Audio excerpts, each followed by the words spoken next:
Well, hello everyone. I'm Burt Sherwood, the former general manager of WMAQ. I left it at 81, and I ran a lot of radio stations over the country, but WMAQ constantly remains my favorite. This is the station that we took and made it into a country station by accident. I was running another group at that particular time, and Jack Thayer, who was our president of NBC, heard the station, and that was in 2 years before we even thought about it. We asked would I send him the format. I did, sent it on to WMAQ, and it wasn't working out the way it should have.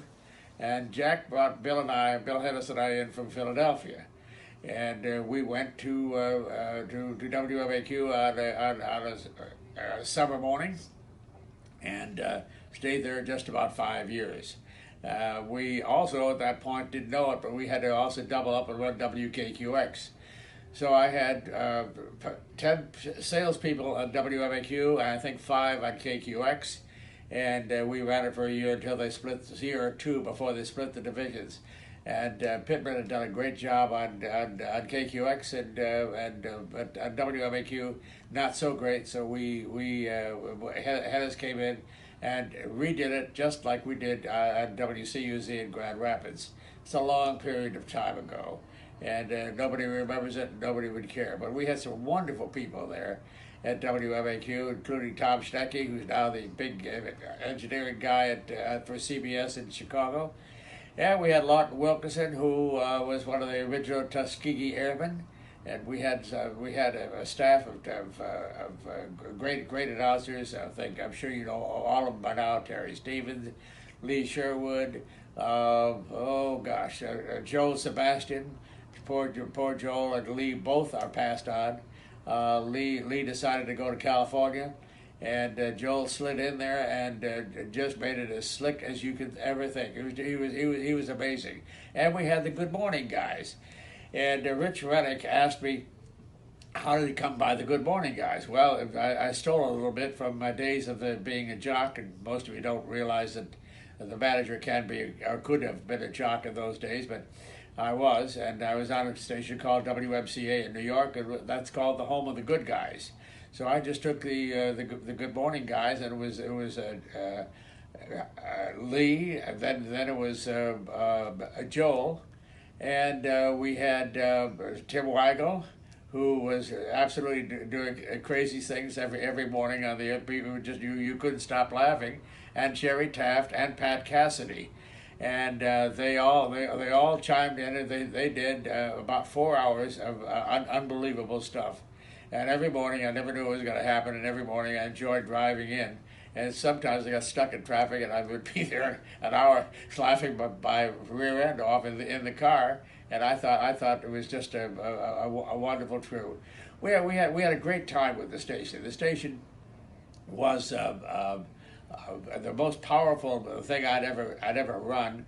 It was 50,000 watts, and you could hear it in Berlin, Germany at night, and on the west coast of Florida in the Hollywood Hills. And Willie Hennis and I went up in the hills one night with a portable radio in the hills of Hollywood, and we said, "Oh my gosh, listen to that one!"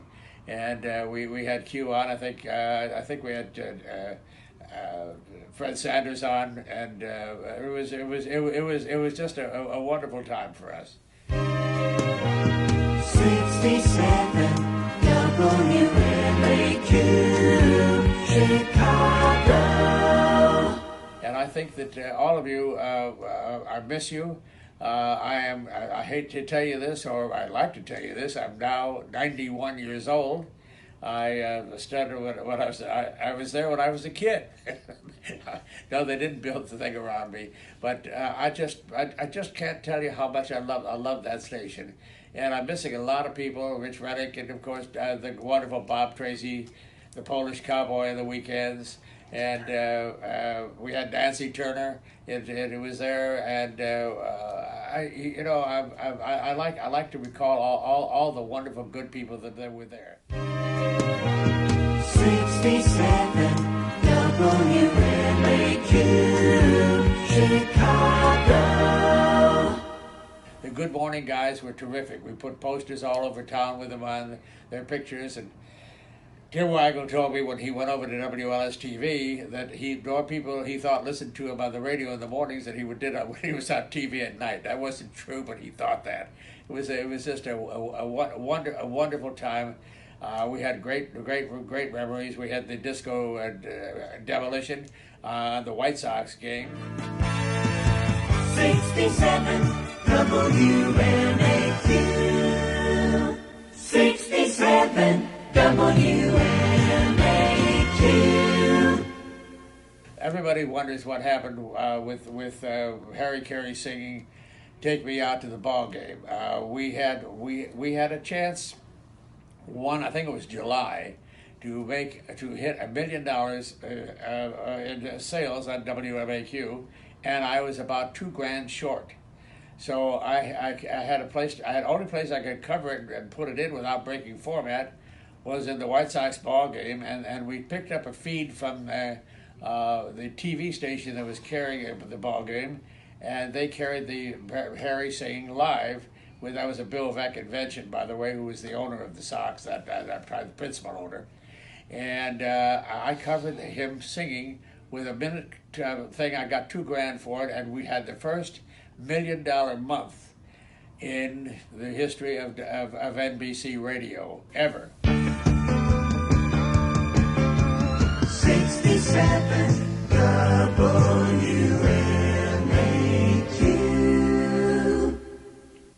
Bill Veck blew his top. The station we went to bad relationships for covering 1 minute at a time, and Hennis came in to see me one day as my program guy, and said, looking at the ratings, and he said, we slide up and down every summer terribly.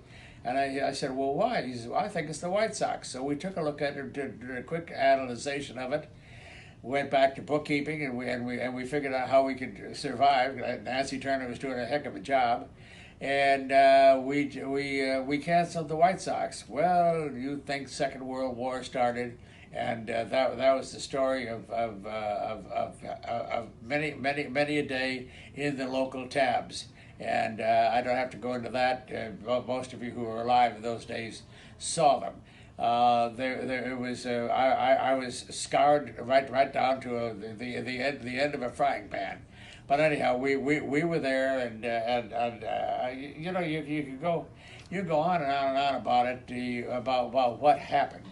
But eventually, we left for a reason that everything changed.